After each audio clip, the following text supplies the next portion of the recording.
साडी एकदम खुलून दिसते हं तुम्हाला सुनबाई. जाऊ बाई हा दृष्ट काढा म्हणावं नंतर.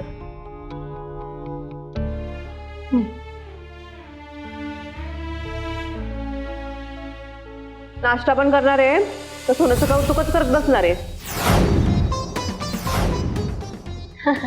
नाही म्हणजे तुला आवडत नाही ना असं टेबलवर गप्पा मारलेलं म्हणून. समोर आहे ते गिळा.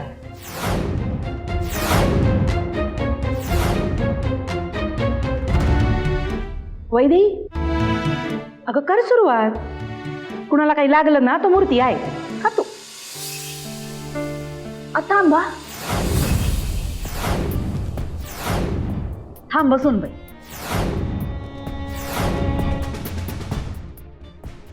ते